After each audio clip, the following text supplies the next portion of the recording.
After 2 years of complete silence, my son invited me to dinner. I was hoping for reconciliation, but I walked into a trap. As I stood at the door of my former home, the maid suddenly grabbed my arm and whispered, "Don't go in there. Run away immediately." I trusted the stranger hid and watched from a distance. Before we continue, please subscribe to the channel and let us know where you're listening in the comments. The bouquet of roses felt heavier than it should as I pulled into the driveway of the house I'd given away 5 years ago. My house, the one I'd built with my own hands. Well supervised the building of anyway. The March sun glinted off the windows like they were winking at me, mocking my hope that tonight would be different. 2 years. That's how long it had been since I'd heard my son Brian's voice. 730 days of silence broken only by a text message 3 days ago. "Dad, can we talk dinner at our place?" "Friday 7 p.m. Please come." I'm 67 years old. I spent 35 years as a district court judge presiding over murderers, thieves, and liars. I've seen every manipulation tactic in the book, but when your own son reaches out after 2 years of nothing, you don't apply logic, you apply hope like an idiot. I straightened my tie, the blue one Brian had given me for my 65th birthday, back when we still spoke, and walked toward the front door. The house stood there in its Memorial District glory, all brick and pristine landscaping, probably worth close to $2 million now. I'd signed it over to Brian and his wife Kimberly as a wedding gift. 5 years ago, I thought I was being generous. Now I lived in a cramped apartment in Midtown, but that was fine. Parents sacrifice for their children, right? My finger was inches from the doorbell when the door flew open. Rosalia stood there, her brown eyes wide with something that looked like terror. She'd been our housekeeper for 20 years, stayed on after my wife passed, continued working for Brian and Kimberly. The woman knew this family better than anyone, Mr. Carroll. She whispered, her voice shaking, her fingers wrapped around my wrist like a vice. "Don't go in there. Run. They've prepared something terrible." I stared at her. My brain tried to process her words, but they seemed to come from very far away. "Rosalia, what, please?" Her grip tightened. "Trust me. You have to leave now." I'd cross-examined thousands of witnesses. You learn to read people to spot the liars from the truth-tellers. Rosalia wasn't lying. The panic in her eyes was genuine, raw, terrified. Where I asked quietly, "The neighbors? Bushes. Hide. Watch. You'll understand. Please, Mr. Carroll, please." Something in her voice made the decision for me. I stepped back, roses still clutched in my hand like a fool, and moved quickly across the lawn to the neighbors' tall hedges. I felt ridiculous, a former judge hiding in shrubbery, like a teenager avoiding curfew. But I crouched there, my knees protesting, and watched my former home. 5 minutes. That's all it took for my world to tilt sideways. 2 police cruisers pulled up, lights flashing, but sirens silent. 4 officers emerged, hands on their belts, serious expressions locked in place. They approached the front door with the caution of people expecting trouble. The door opened. Kimberly stood there, and even from 50 yards away, I could see she'd been crying or pretending to cry. My judge's instinct kicked in automatically. Her blouse was torn at the shoulder. Mascara strewed her face. She looked like a victim. My stomach dropped like a stone in a well. One of the officers spoke to her. She gestured inside, said something I couldn't hear, then pointed. Pointed in the direction I should have been, the direction I would have been if Rosalia hadn't stopped me. The pieces fell into place with sickening clarity. They weren't expecting me for dinner. They were expecting me for something else entirely. A trap, a setup. My own son had invited me here to destroy me. I watched as the officers searched the house. Watched as Kimberly kept touching her torn blouse, kept shaking her head, kept playing the victim. Watched as Brian appeared in the doorway, his face a perfect mask of concern and confusion. My son, the boy I'd taught to ride a bike, to tie a tie, to stand up for what's right. The boy who is currently trying to frame me for something. My hands were shaking. The roses had fallen somewhere in the bushes. I couldn't feel my legs anymore. Couldn't feel anything except a cold rage settling into my bones like ice. After 30 minutes, the police left. I stayed hidden for another 20 watching as lights turned on and off in my former home. Finally, when my knees absolutely refused to support me any longer, I crept back to my car and drove. I don't remember the drive back to my apartment. I don't remember parking or taking the elevator up to the third floor or unlocking my door. I remember sitting in the dark of my living room, a room that could fit inside the foyer of the house I'd given away, and staring at nothing. My son had tried to set me up. The words kept repeating in my mind like a broken record. My son, my own flesh and blood, the child I'd raised alone after his mother died. What had they planned? What would have happened if I'd walked through that door, the torn blouse, the tears, the police already on their way? It wasn't hard to piece together. They were going to accuse me of something. Assault, maybe. Harassment, something that would get me arrested, humiliated, destroyed. But why I sat there in the dark and felt something inside me harden. 35 years as a judge teaches you patience. It teaches you that justice isn't always swift, but it's always possible. They wanted to destroy me. They'd have to do better than a torn blouse and fake tears. I was Richard Carroll. I'd spent 3.5 decades watching criminals try to outsmart the system. I knew every loophole, every precedent, every way the law could protect the innocent or punish the guilty. And my son and his wife had just made a very, very big mistake. I didn't sleep that night. I sat in my apartment's single armchair and watched the city lights blink through my window, thinking about all the moments I'd missed, all the warning signs I'd ignored because I wanted to believe in my son. 5 years ago, Brian's wedding day had been the happiest day of my life since my wife's death. I'd walked him down the aisle, his mother gone. I filled both roles, and I'd seen nothing but joy in his eyes. Kimberly had seemed perfect, beautiful, educated, charming, a financial analyst with a sharp mind and a sharper wardrobe. I remembered the rehearsal dinner. "Dad," Brian had said, pulling me aside, "I want you to know that Kimberly and I have been talking. We want you to feel like this house is still yours. You built it with Mom. We'll never forget that." I got emotional. Embarrassing, really, for a man who prided himself on composure. "Son, this house is yours now. Build your life here. Build your family here. That's all I want." Kimberly had hugged me that night. "You're the father I never had." "Richard," she'd whispered, "I promise I'll take care of Brian. We'll take care of each other." Pretty words, poison wrapped in silk. The first sign came 6 months after the wedding, Thanksgiving. I'd always hosted Thanksgiving. It was tradition, my wife's favorite holiday. But that year, Brian called to say they'd be spending it with Kimberly's family. "You understand, right, Dad? We need to split time fairly." Fair.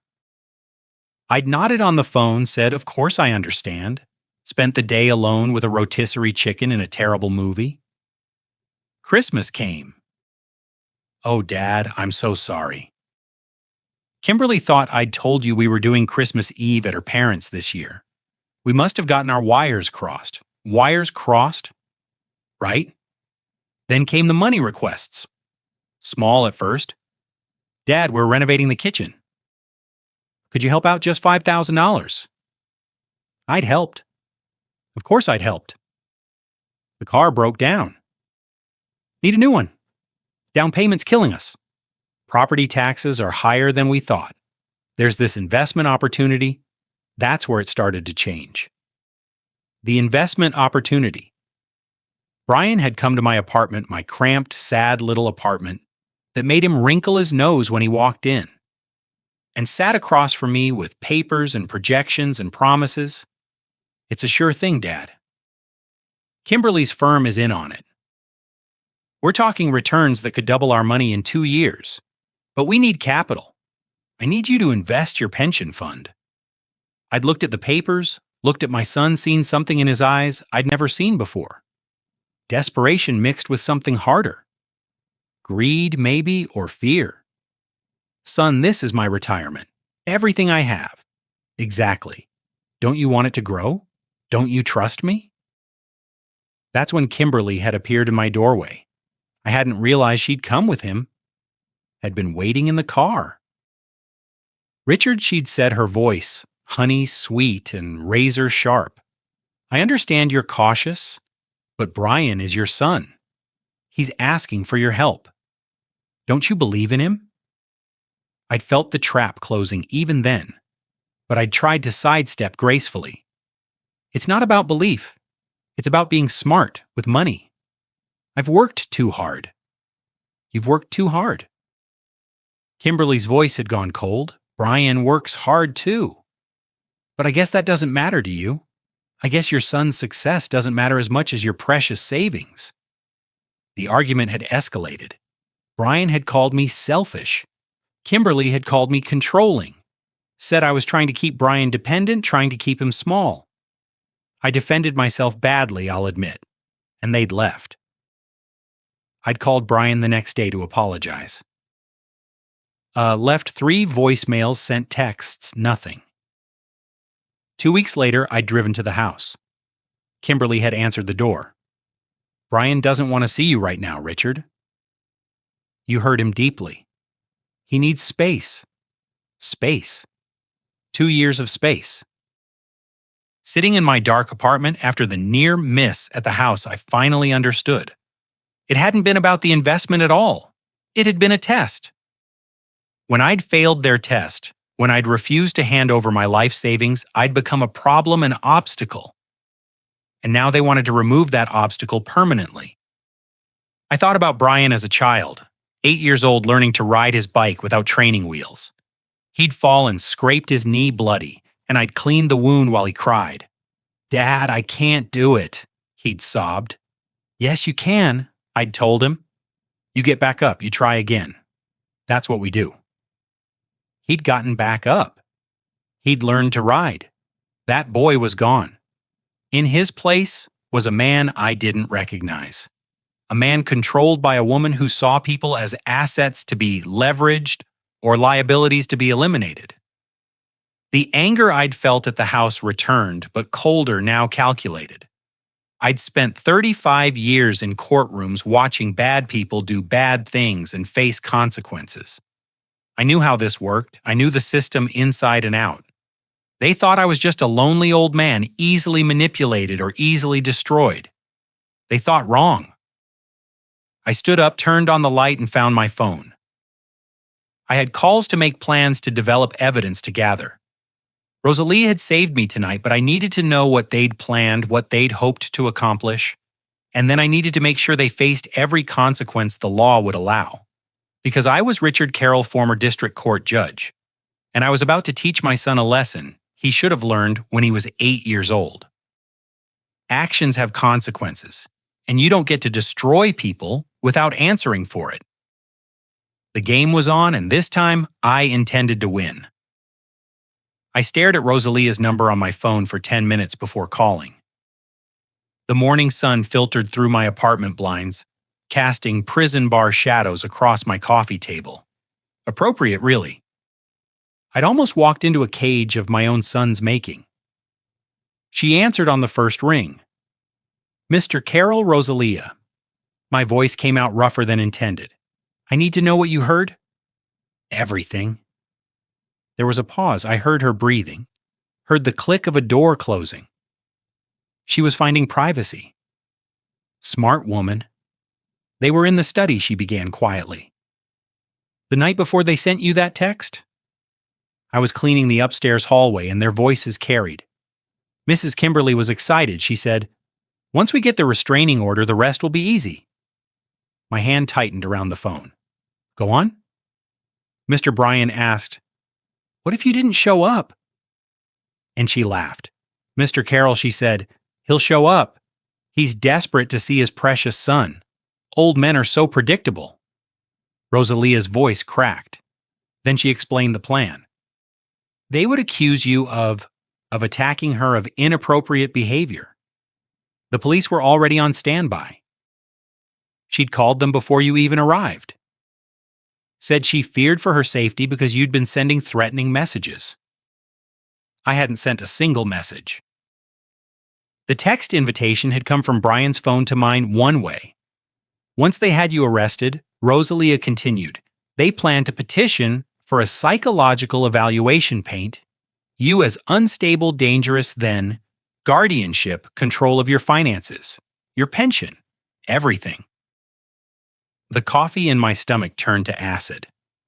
They wanted to have me declared incompetent. Yes, sir. Mrs. Kimberly said you'd be taken care of in a facility somewhere, and they'd finally have what they deserved. What they deserved? The house hadn't been enough. They wanted everything. Wanted to put me in a home and drain my accounts while I drooled in front of a television. Thank you, Rosalia. I managed. You saved my life.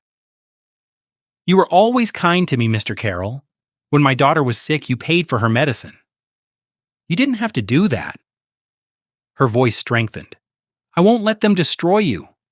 What do you need? What did I need? Evidence proof. A way to turn their trap back on them. Stay there if you can, I said. Keep your eyes and ears open, but be careful. Don't let them suspect. I understand. After we hung up, I sat in the silence and felt something cold and sharp crystallize in my chest. They'd been so sure of themselves, so certain I'd walk into their trap like a lamb. Time to show them what a cornered judge could do. I spent the next 3 days watching my son. Not stalking, nothing illegal, just observing from public places. A coffee shop across from his office building a park bench near the restaurant where he had lunch, the parking lot of the gym Kimberly frequented. I felt like a detective on a stakeout, except the criminal I was tracking had once called me daddy and cried in my arms after nightmare. Tuesday afternoon, I watched Brian meet someone at a cafe downtown. A lawyer, by the look of him, expensive suit leather briefcase, that particular air of practice sympathy attorneys cultivate. They sat in a corner booth and I positioned myself near the window with a newspaper and reading glasses. Brian looked terrible. His tie was crooked, his hair uncombed. He kept running his hands through it, making it worse. The lawyer spoke in low tones, sliding documents across the table. Brian's hands shook as he signed them. What were they preparing for, a restraining order application? Probably.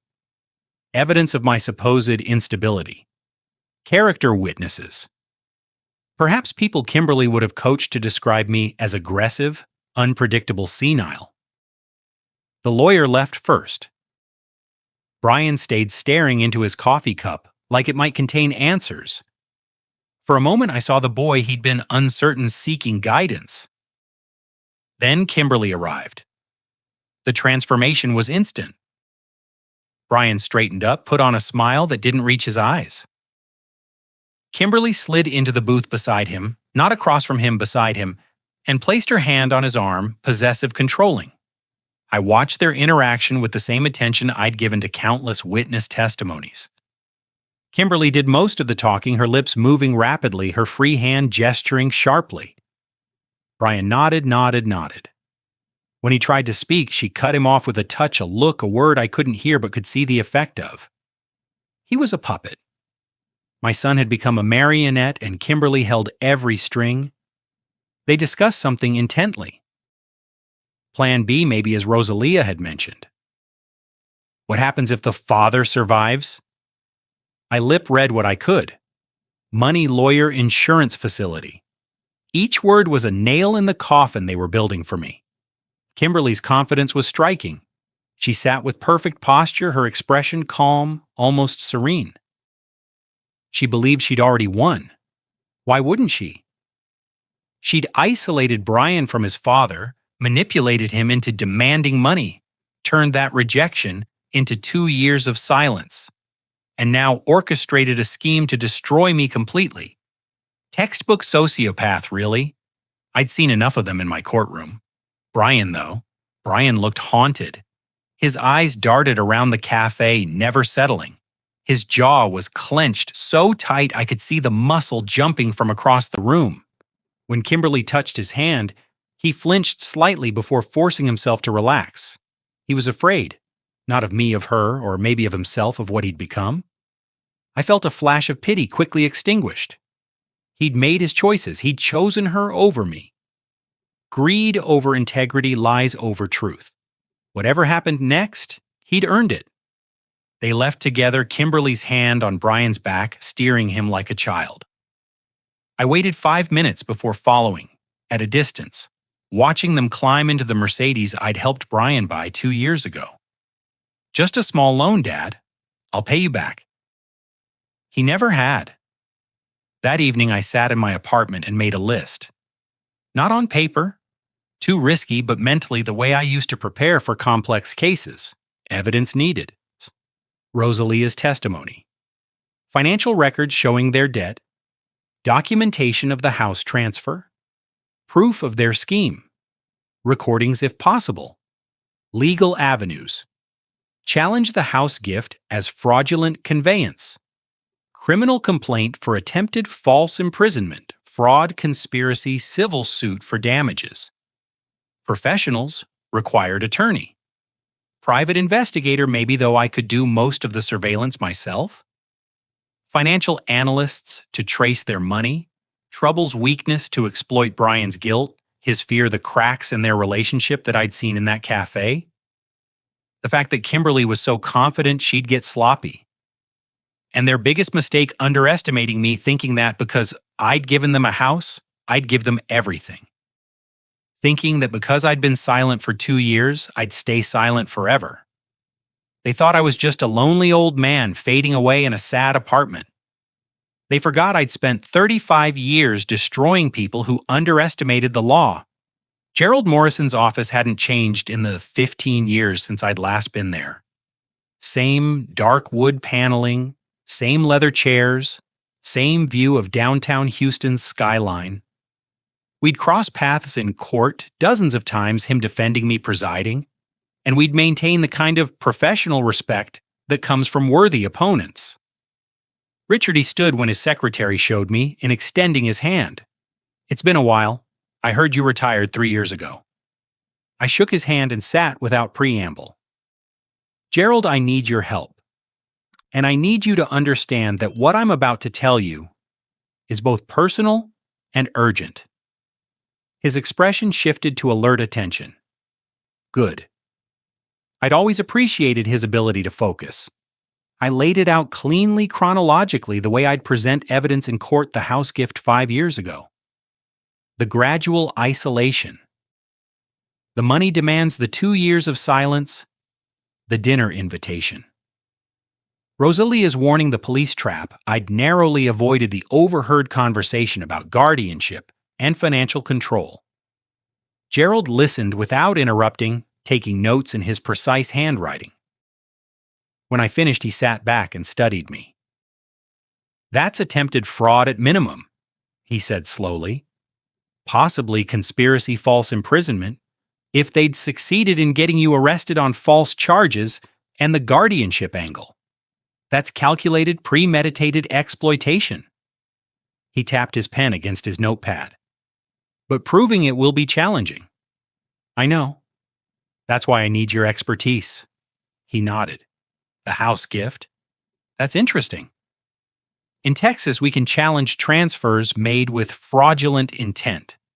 If you can prove they plan to exploit you from the beginning, or that there was undue influence, we might void the transfer entirely." "They were already in debt when they married," I said. "I didn't know it at the time, but I can get those records now." "That helps establish motive." Gerald made more notes. "What about the recent incident? Any evidence? Rosalia's testimony. She's willing to go on record. The housekeepers were against theirs." He frowned. "It's something, but we need more." "Can she get recordings legally?" Texas is a one-party consent state for recordings. If she's present during the conversations and consents to recording them, it's admissible. Given that you're technically still the legal owner of the house until a court says otherwise, you could authorize her as your agent. I felt a smile pull up my lips. My first real smile in days. That's elegant. That's the law. Gerald leaned forward. Richard, I need to be clear about something. This will get ugly. They'll fight back. Probably accuse you of harassment, of abusing your judicial connections, of being a bitter old man who can't let go. The press might get involved. Your reputation could take hits. My reputation? I almost laughed. Gerald. They tried to have me arrested on false charges so they could steal my pension and warehouse me in a facility somewhere. I think my reputation can handle a legal fight. Fair point. He studied me for a long moment.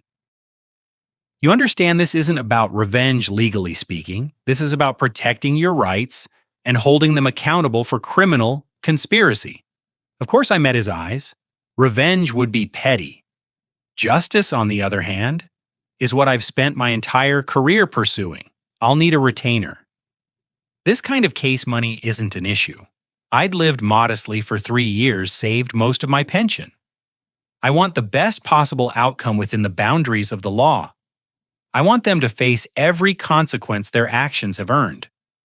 Gerald's expression shifted to something that might have been approval. Then let's build a case that would make your former courtroom proud. Over the next 2 weeks, I became intimately familiar with the machinery of investigation I'd only observed from the bench. Gerald brought in a financial analyst who traced Brian and Kimberly's money troubles like a bloodhound following a scent.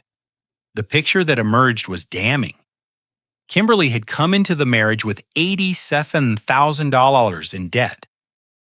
Credit cards, personal loans, a judgment from a previous landlord in California. Brian had been solvent then, but the spending had started immediately. The kitchen renovation I'd funded had cost twice what they claimed. The difference going to pay down Kimberly's debts. The car loan, the property taxes, all inflated all excuses to extract money. Then came the big investment scheme I'd refused. They'd tried 3 other sources. Brian's uncle Kimberly's parents, a business partner of Brian's, and been rejected by all. The rejection pattern suggested I hadn't been their only target. They're desperate, Gerald said, spreading the financial records across his desk. Between credit card minimum payments, the mortgage on the house, and car loans, they're barely staying afloat. One major expense, and they'll drown. That major expense being my legal fees to challenge the house transfer. Exactly. He smiled grimly. The irony is poetic. I contacted Rosalia again this time with Gerald present on speakerphone to explain the recording authorization. She agreed immediately. I'll be careful, she promised. They trust me now, or she does anyway. Mrs. Kimberly talks freely around me like I'm furniture. That's their mistake, I said. People who treat others as furniture forget that furniture has ears. 3 days later, Rosalia called with audio files. Her voice shook as she explained what she'd captured. Kimberly and Brian discussing their backup plans if I'd somehow escaped the trap. The word they used was survived, like I was a disaster they'd weathered. In the recordings, Kimberly's voice was ice-cold calculation. We'll try the incompetence angle anyway. Find a sympathetic doctor. Show them your father's erratic texts. We'll write some ourselves if we need to. Old men forget things, right? We just need enough to get a foot in the door for guardianship proceedings. Brian's voice hesitant. I don't know if I can do that. He'll fight it. Kimberly sharp. He's 67 years old and living in a dumpy apartment. What's he going to fight with? You're his only family, Brian. The court will side with us. I listened to those recordings 3 times, memorizing every inflection, the casual cruelty, the calculation, the absolute certainty that they'd win. They'd forgotten something crucial. I'd spent 35 years learning exactly how the system worked, how to build cases, how to anticipate opposition strategies. They'd brought a knife to a courtroom fight. Gerald filed the initial paperwork on a Friday afternoon petition to void the house transfer based on fraudulent inducement evidence of financial exploitation request for compensatory damages. Simultaneously, we filed a criminal complaint with the Houston Police Department, attempted fraud conspiracy to file false charges, possible elder abuse. As I signed the documents, I felt that old thrill of a case coming together, pieces clicking into perfect legal alignment. 40 years of judging criminals. Now I'd have to prove my own son was one. The papers would be served Monday morning. I could picture their faces when the process server knocked on the door of my house. I'd show them what survival looked like. Detective Carla Sullivan had the kind of eyes that missed nothing. Sharp, assessing the eyes of someone who'd spent years sorting truth from lies. When Gerald introduced us at Houston Police Department headquarters, she shook my hand firmly and gestured to her office. "Judge Carroll," she said, settling behind her desk. Or should I say Mr. Carroll now? Richard is fine.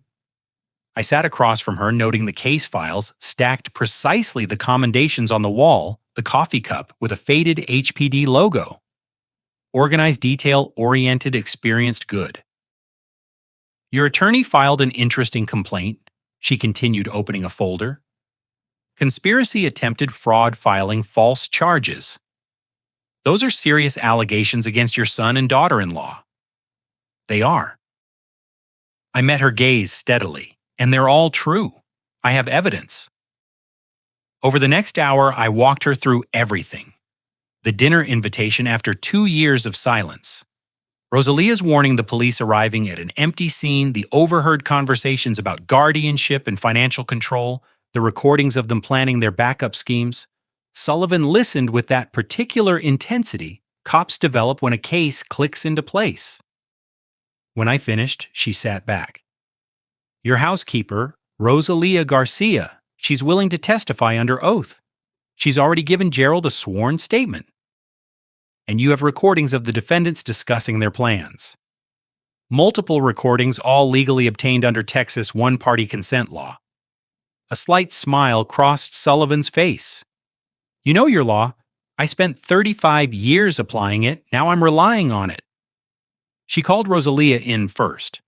I waited in an adjacent room, watching through the one-way glass as Rosalia sat ramrod straight in the interview room, hands folded in her lap. She wore her Sunday dress respectful, dignified, and when Sullivan asked her to describe what she'd overheard, Rosalia's voice never wavered. Mrs. Kimberly said they needed to get Mr. Carroll arrested so they could claim he was dangerous, Rosalia testified.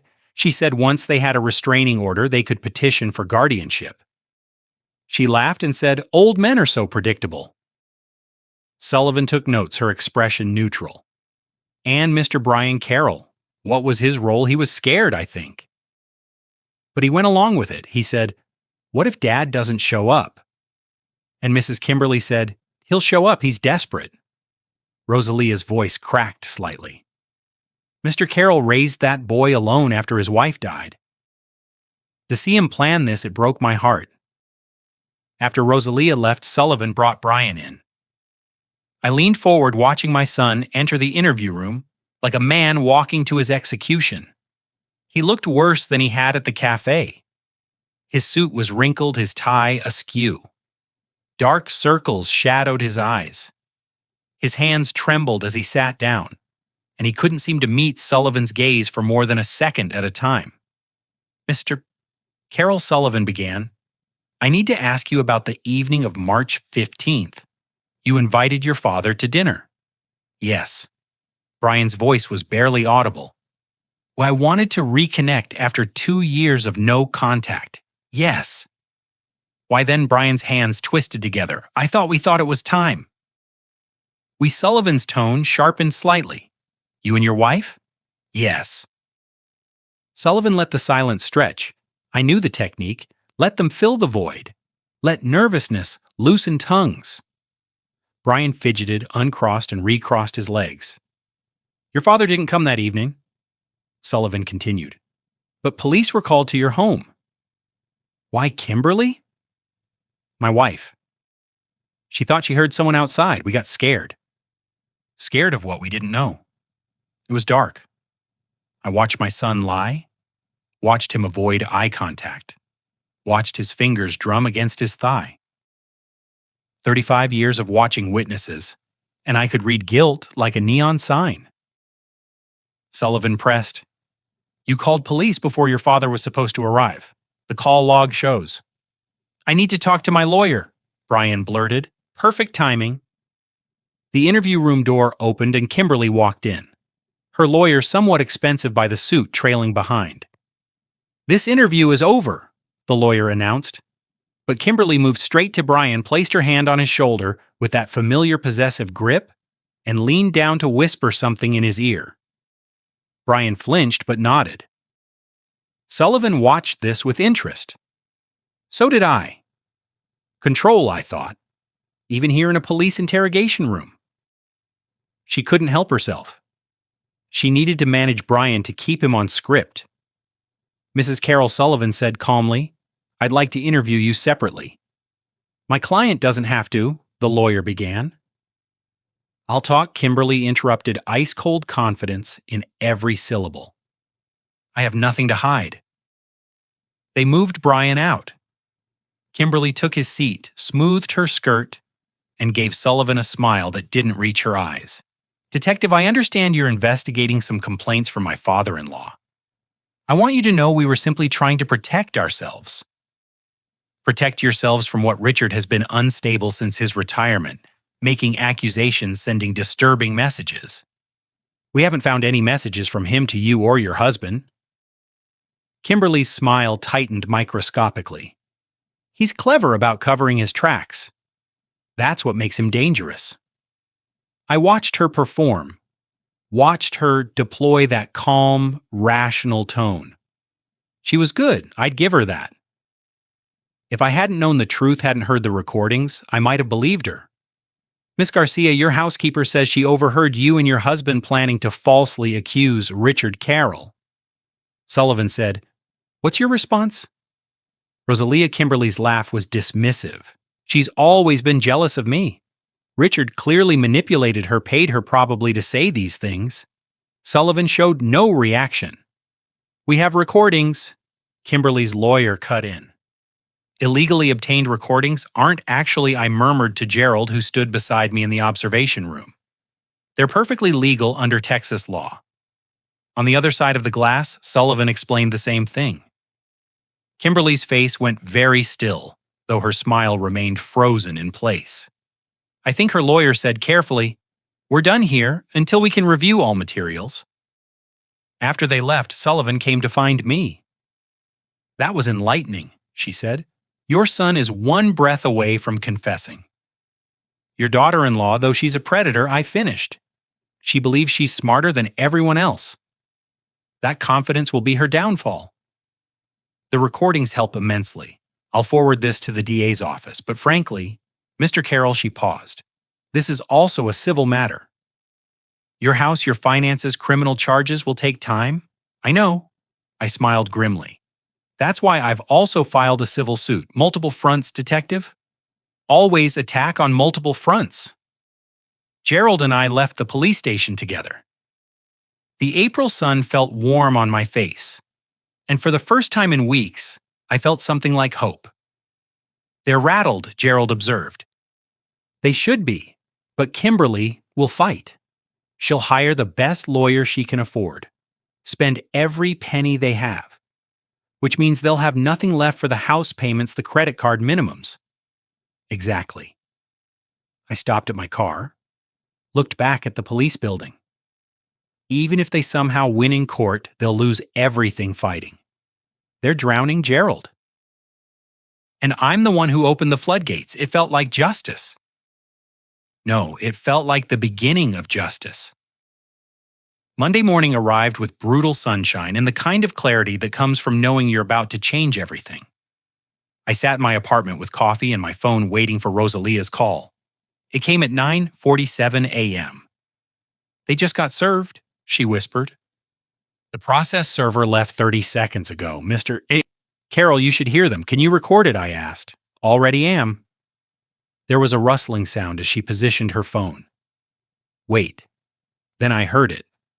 Kimberly's voice sharp with confusion. What is this? Papers rustling. A long, terrible silence. Then Brian, his voice climbing. Dad filed a lawsuit. He's suing us. Let me see that. Kimberly's voice harder now. More rustling. Then absolute quiet. The kind of silence that comes before explosions. No, Kimberly's voice emerged, strangled, disbelieving. No, this isn't what Brian demanded. What does it say? He's challenging the house gift, claims it was fraudulent. He wants the house back. Kimberly's voice rose. He wants the house back. He can't do that. Can he do that? He's also filed criminal complaints, attempted fraud, conspiracy to file false charges, elder abuse. Kimberly's voice cracked. You said he wouldn't fight back. You said he was just a lonely old man who'd take whatever we gave him. I didn't think. You didn't think Kimberly's shriek was music to my ears? He's a Judge Brian. He knows every lawyer in Houston. He knows the system inside and out. And you said he was harmless. He was harmless. He never fought back before. Well, he's fighting now. Something slammed. Fist on table, I guessed. Do you understand what this means? If he voids the gift, we lose the house. The house we've been borrowing against. The house we took out a second mortgage on. We'll owe more than... She stopped abruptly. I imagined her doing the math, watching her perfect plan collapse into numbers that didn't add up. We'll get a lawyer, Brian said weakly. We'll fight it. With what money, Brian? With what money? Kimberly's voice had gone from rage to something colder, more frightening. We're maxed out. The credit cards, the loans, everything. We spent it all because we thought we had time.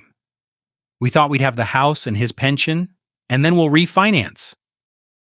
You can't refinance a house that isn't yours. Her laugh was brittle breaking. Don't you see he's already won? Even if we somehow keep the house, we'll spend everything we have on legal fees. We're destroyed either way. Rosalia's voice barely audible. Mrs. Kimberly, can I get you anything? Get out, Kimberly screamed. I heard footsteps, a door closing. Then Rosalia's voice clearer now. Mr. Carroll, I'm in the laundry room. They can't hear me. You did perfectly, I told her. Are you safe? Yes. Mrs. Kimberly is angry, but she won't hurt me. She needs me to testify that everything was fine with them. Rosalia's tone was dry. I don't think she realizes I'm the one who recorded her. I smiled. Keep recording when you can. Stay safe. This is almost over. After we hung up, I called Gerald. They know. How'd they take it? About as well as a house of cards takes a hurricane. Gerald's chuckle was satisfied. They'll hire someone. Probably Daniel Chen. He's expensive but good. Handles a lot of desperate cases. Let them hire whoever they want. We have the evidence, the law, and the truth. Don't get overconfident, Richard. Chen will fight dirty. So will we. Within the law, of course. Of course. That afternoon, I treated myself to a drive past the house. My house. I was already thinking of it that way again. The Mercedes sat in the driveway, Brian visible through the front window, pacing back and forth with his phone pressed to his ear, probably calling every lawyer in Houston, getting quotes he couldn't afford. I didn't stop, just drove past slowly, like a neighbor taking an afternoon drive, and savored the image of panic I'd created. 2 days later, Gerald called with news. They hired Chen as predicted, paid him a $30,000 retainer, probably their last savings. He's already filed a response claiming undue influence, elder abuse claims are baseless, and you're engaging in harassment. Standard defense tactics. He's also filed a motion to dismiss the criminal complaints, claiming false statements and a countersuit for emotional distress. I'd expected this. When you corner predators, they bite back. What's our response? We file the financial records showing their debt, the recordings showing premeditation, and Rosalia's sworn testimony. I'm also requesting expedited hearing given the property dispute. Perfect. A week later, Rosalia called again. They're fighting every day, every night. Mrs. Kimberly blames Mr. Brian for everything. She says he ruined her life, that she should have married someone smarter. He just sits there and takes it. Is he still going along with their defense? I think so. But Mr. Carroll, he looks awful, like he hasn't slept in days. He keeps staring at old photos of you two from when he was a boy. I found him crying in the study yesterday. Something tightened in my chest. I ignored it. What about Kimberly cold calculating? She's planning something. I can tell she keeps making phone calls in private, talking to their lawyer constantly. Keep me informed. But Rosalia's observation nagged at me. Brian crying over old photos. Part of me, a very small, very foolish part, wanted to call him to offer some way out of the mess he'd created.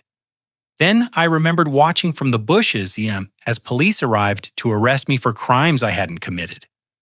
Remembered Kimberly's torn blouse, her fake tears, remembered the recordings of them planning to have me declared incompetent and locked away. No, Brian had made his choice. Now he'd live with the consequences. I sat in my apartment that evening with a glass of scotch, my one vice, and thought about watching their perfect plan crumble. Kimberly's face going pale as she read the lawsuit, her voice cracking as she realized they'd underestimated me. Brian's hands trembling as he understood his father wasn't the weak old man he'd believed. It was better than any verdict I'd ever delivered from the bench. Almost as satisfying as the trial would be, because that's where the real show would happen, in court under oath, with every lie exposed to harsh legal light. I raised my glass to the empty room. To justice, I murmured, and to teaching my son a lesson he should have learned long ago. The scotch burned going down, but the satisfaction burned brighter. The Harris County Courthouse felt like home. I'd walked these halls for 35 years, presided over cases in courtrooms, just like the one I sat in now, except this time I wasn't wearing robes. I was wearing my best suit and sitting at the plaintiff's table, about to testify about the night my own son tried to destroy me. Judge Patricia Whitmore presided, not a friend, but a colleague I'd respected during my tenure. She was fair, meticulous, and wouldn't give me any special treatment. Good. I didn't need favors. I needed justice. Gerald rose for my direct examination. Mr. Carroll, please describe the events of March 15th. I took a breath and began. I received a text message from my son Brian. After 2 years of silence, he invited me to dinner at 7 p.m. He said we needed to talk. I paused, letting that sink in. I was hopeful. I thought perhaps we could reconcile. What happened when you arrived? I never made it inside. Rosalia Garcia, who had worked for our family for 20 years, intercepted me at the door. She was terrified. She grabbed my arm and said, "Don't go in there. Run." They prepared something terrible. Across the aisle, Kimberly sat rigid, her face a mask. Brian stared at his hands. I trusted her. I continued. I hid in the neighbor's bushes and watched. 5 minutes later, 2 police cars arrived. I saw my daughter-in-law meet the officers with tears on her face and her blouse torn at the shoulder. The courtroom was absolutely silent. Judge Whitmore leaned forward slightly. I realized then what the dinner invitation really was. It wasn't about reconciliation. It was a trap. They intended to have me arrested on false charges, frame me as violent or unstable, and use that to petition for guardianship over me. They wanted control of my finances, my pension, my life. Gerald nodded. That's a serious allegation. Do you have evidence? We do, Your Honor. Daniel Chen, their attorney, jumped up. Objection. The witness is speculating about intent. Your Honor, Gerald interrupted smoothly. We have recordings that will demonstrate intent quite clearly. May we proceed? Whitmore gestured. Proceed. Gerald played the first recording. Rosalia's voice clear and steady, providing context. This was recorded in the study on March 14th, the night before Mr. Carroll was invited to dinner. Then Kimberly's voice filled the courtroom, cold and calculating. Once we get the restraining order, the rest will be easy. Brian, stop worrying. Your father is predictable. He's desperate to see his precious son. Old men are so easy to manipulate. I watched Brian's face turn the color of old newspaper. Gray, lifeless, defeated. Kimberly's recorded voice continued. "We'll tell the police he attacked me. I'll have the torn blouse, the tears. You just have to look scared and back up my story. Once he's arrested, we file for emergency guardianship. Claim he's mentally unstable, a danger to himself and others." Brian's voice on the recording hesitant. "What if he doesn't show up?" Kimberly impatient. "He'll show up. I already called the police and told him to be on standby. Said I feared for my safety because of his threatening messages." The courtroom erupted in whispers. Judge Whitmore's gavel came down sharply. "Order." Gerald stopped the recording. "Mr. Carroll never sent any threatening messages, did he?" No, the text invitation was the only communication in 2 years. One message from his phone to mine. Chen stood again. "Your Honor, the defense questions the authenticity and legality of these recordings. They were legally obtained under Texas one-party consent law." Gerald cut in. "Ms. Garcia had authorization from Mr. Carroll, who is the legal owner of the property where the recordings were made. We have documentation." Chen's jaw tightened. He knew he was losing. Gerald played another clip. This one shorter. Kimberly's voice. "When the police arrive and he's not there, we'll say he fled after attacking me. It adds credibility. Then we move forward with the guardianship petition. Once we have control of his accounts, we can finally live the way we deserve, the way they deserved on my pension in my house while I rotted in some facility."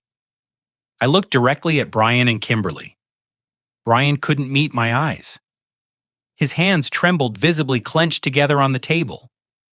Kimberly sat frozen, her back straight, but I could see the muscles in her jaw working, her knuckles white where she gripped the armrest. "So there was your dinner," I said quietly, my voice carrying in the silent courtroom. "The menu featured my freedom, my dignity, and my life savings. Fortunately, the maître warned me before I could be seated." A few people in the gallery actually laughed before catching themselves. Even Judge Whitmore's lips twitched. Chen tried damage control on cross-examination. "Mr. Carroll, isn't it true you have a contentious relationship with your son?" "We had 2 years of no relationship. I don't think that qualifies as contentious." "You refused to invest in his business ventures. You were controlling, withholding financial support. I declined to hand over my entire pension fund to an investment scheme I couldn't verify.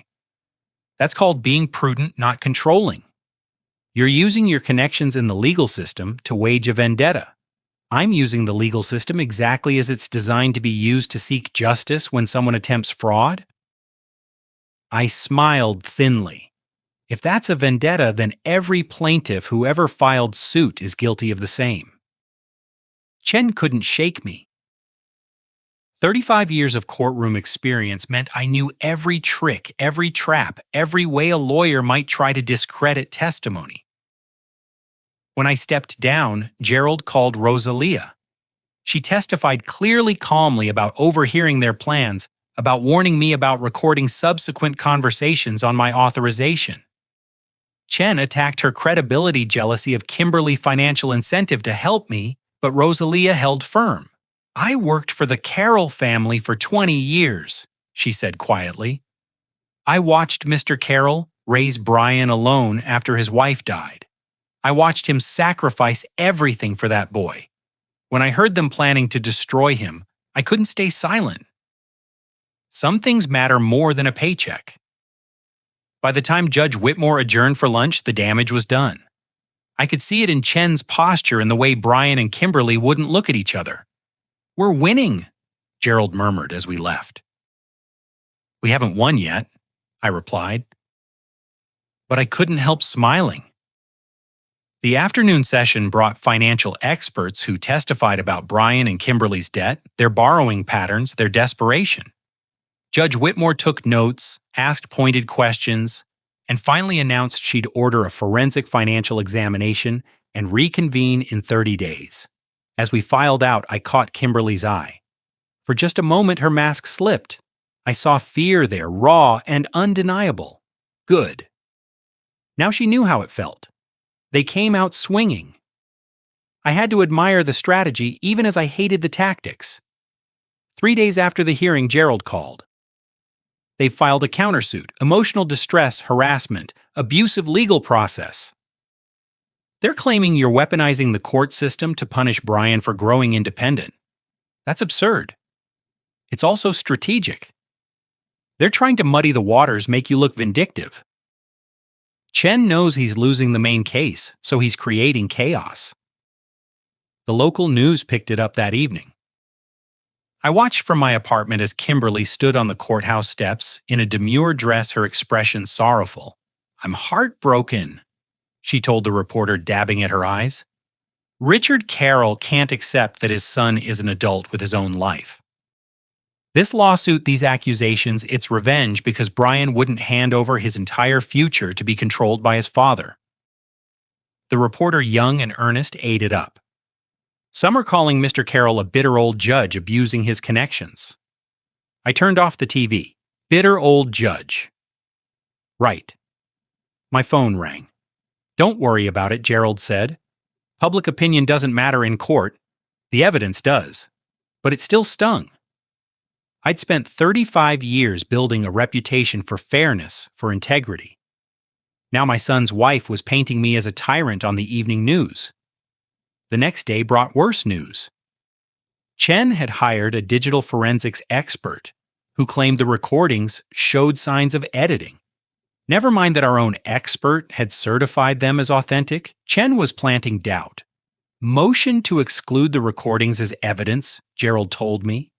He's arguing they're unreliable. Can he win that? No, but he can delay. Make us spend time and money fighting it. Whitmore will have to hold another hearing, get expert testimony from both sides, which costs money they don't have. I smiled grimly. Let them dig their hole deeper. But the attacks kept coming. Anonymous letters to Judge Whitmore's office, claiming I was intimidating witnesses. A complaint to the Bar Association about Gerald's conduct. Articles and legal blogs questioning whether former judges should be allowed to sue in jurisdictions where they'd served.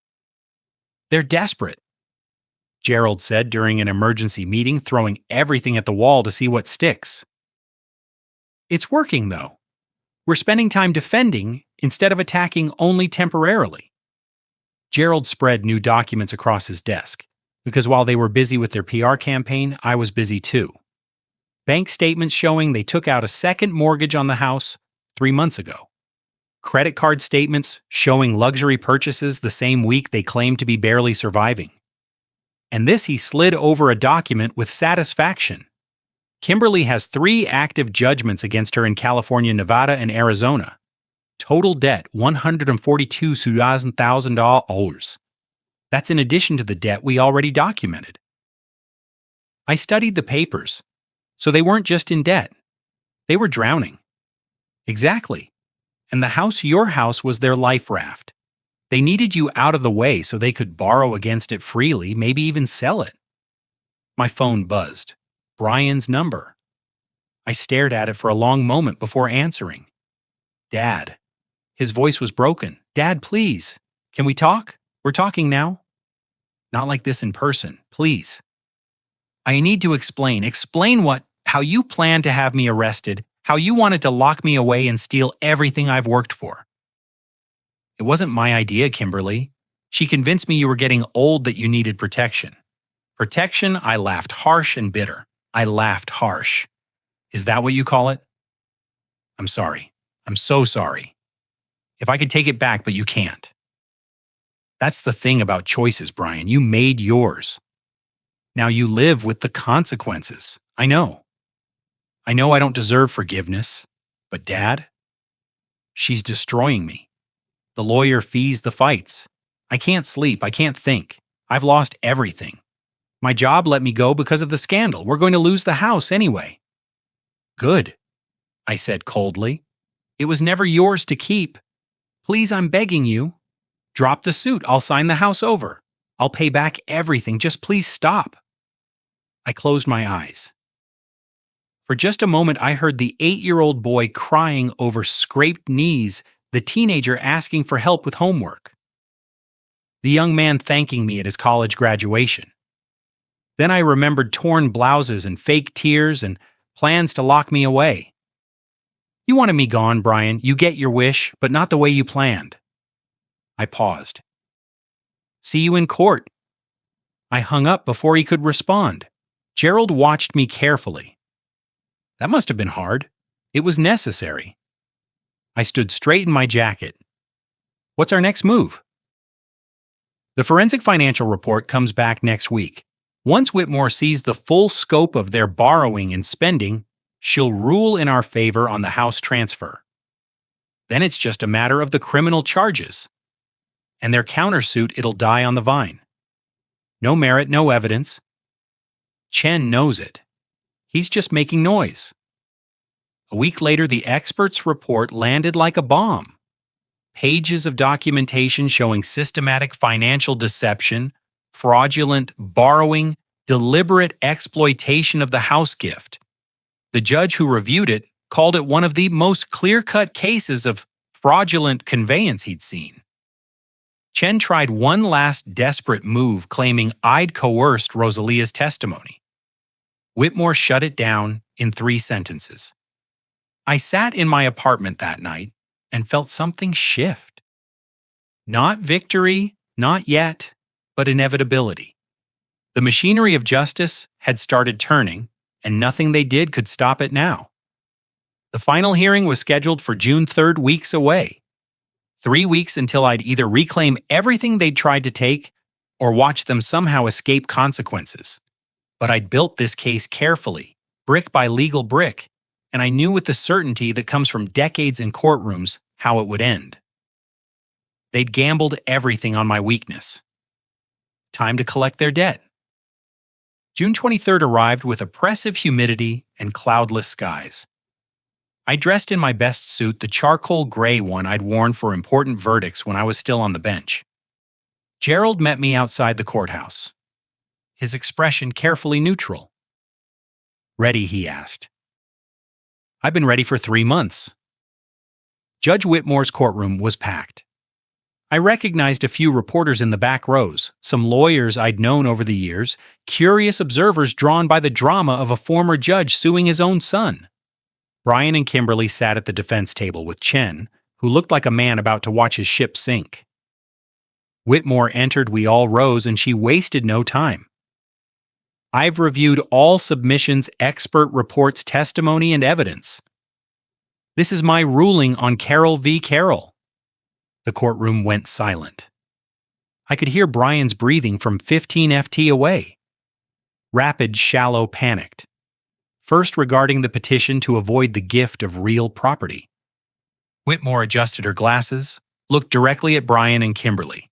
The evidence presented shows clear fraudulent intent.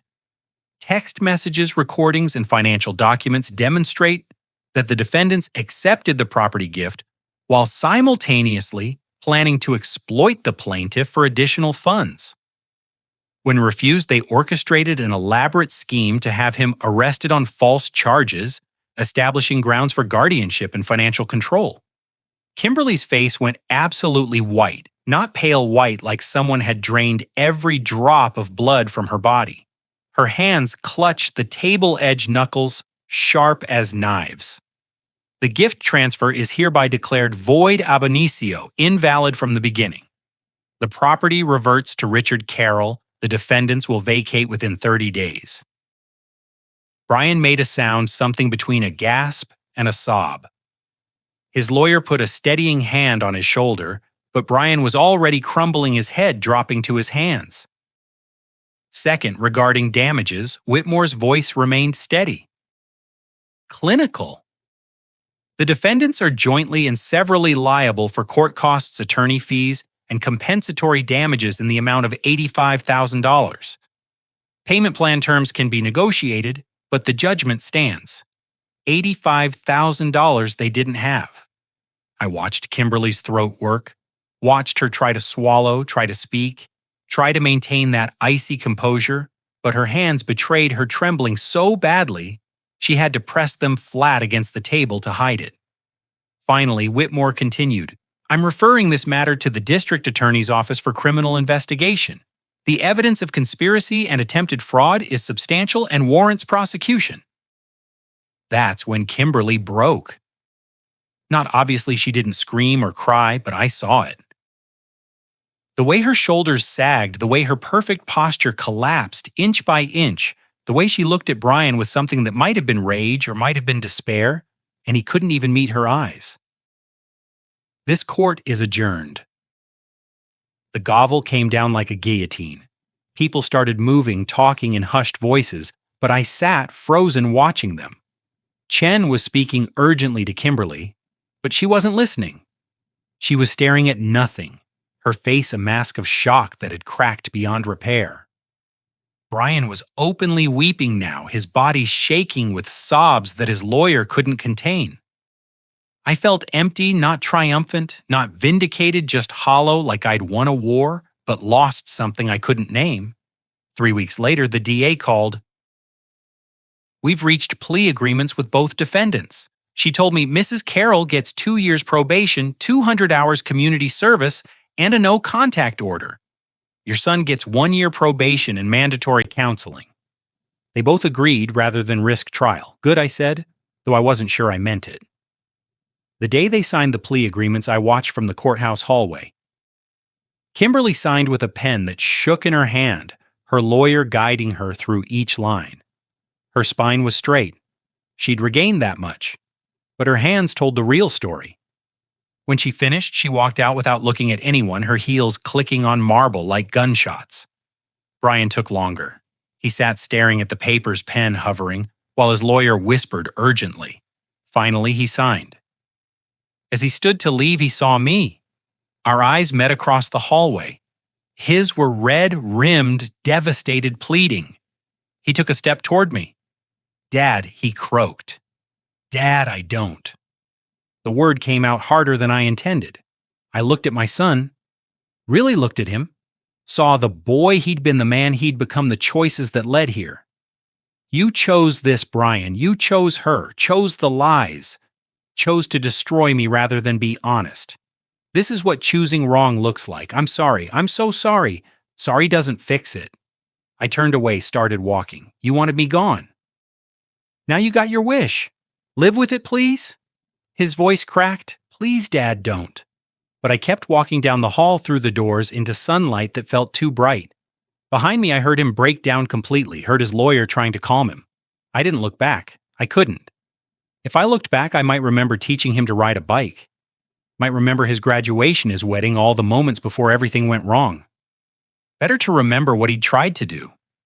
Better to remember Rosalia's terror, the police cars, Kimberly's torn blouse. Better to remember that my son had been willing to lock me away and steal everything I'd worked for. That night alone in my apartment for the last time, I poured scotch and toasted the empty room. To justice I murmured, and to the price of betrayal. The scotch burned, but not as much as victory. 2 months later, I stood in the foyer of my house again, and felt time fold in on itself. The same oak floors I'd chosen 30 years ago, the same crown molding I'd insisted on, the same morning light streaming through windows I'd positioned just so. Everything looked the same. Everything felt different. Mr. Carroll Rosalia appeared from the kitchen, wiping her hands on her apron. "Where do you want me to put the boxes from the study? Leave them for now. We'll sort through later." I smiled at her. "And Rosalia, it's just Richard. We've been through too much for formalities." She smiled back, the kind of smile that carried years of shared history. I'd hired her full-time at twice what Kimberly had paid her. Fair wages for extraordinary loyalty. The moving had taken 3 days. Brian and Kimberly had cleared out in 2 weeks instead of 30, taking only what was legally theirs, which wasn't much. The furniture I'd given them as wedding gifts stayed. The Mercedes they'd borrowed against repossessed. The life they'd built on fraud and borrowed time demolished. I settled into my old armchair on the back porch, coffee in hand, and surveyed the garden that had gone slightly wild in my absence. It would take work to restore, but I had time. Time and peace and possession of everything they tried to steal. Rosalia brought mail. This came yesterday. I wasn't sure if you wanted to see it. Brian's handwriting. I recognized it immediately, even though it had been years since I'd seen it. The envelope sat heavy in my hand. I opened it slowly. Dad, it began. No dear. No preamble, just the word that felt both intimate and distant. I know I don't deserve forgiveness. I know what I did was unforgivable, but I need you to know you were right about everything. About Kimberly, about the money, about the choices I made. I was weak and stupid and let myself be manipulated because it was easier than standing up for what was right. Kimberly and I are divorcing. She blames me for losing everything.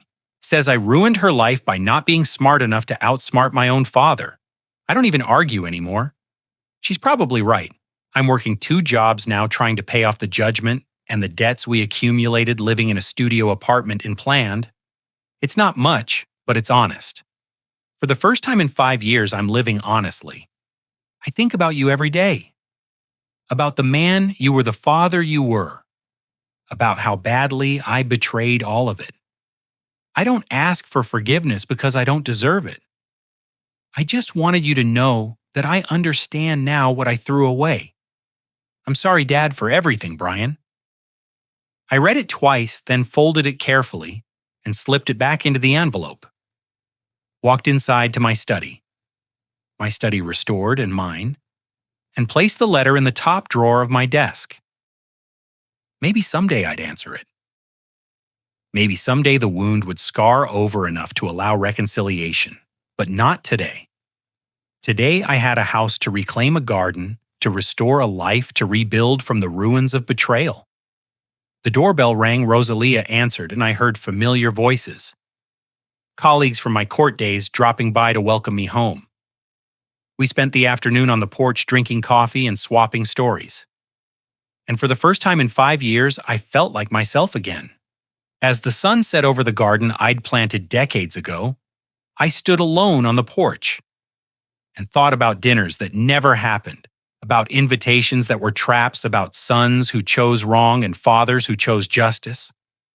They'd wanted a dinner, wanted me seated at a table of their design, consuming whatever poison they'd prepared. Instead, they'd gotten a 5-course meal of consequences, appetizer of legal action, entree of financial ruin, side dish of criminal charges, dessert of public humiliation, and an after-dinner mint of permanent separation. Not the menu they'd planned, but exactly what they'd earned. I raised my coffee cup to the empty air. To survival, I murmured, and to teaching old sons new lessons. Somewhere in Planned, Brian was probably finishing his second shift, exhausted and alone.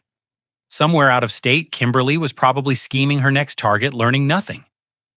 And here in my house, on my porch in my life, I was finally completely free. The evening air was sweet. The house stood solid. Justice had been served, and I had all the time in the world to enjoy it. I took a sip of coffee and smiled. Not a bitter smile, not a triumphant smile, just the quiet satisfaction of a man who'd fought for what was his, and won. The house lights glowed warm behind me. Rosalia hummed in the kitchen. The garden waited for morning in the work of restoration, and I was home. Finally, truly home. If you like this story, please like this video, subscribe to the channel, and share your impressions of this story in the comments. To listen to the next story, click on the box on the left. Thank you for watching.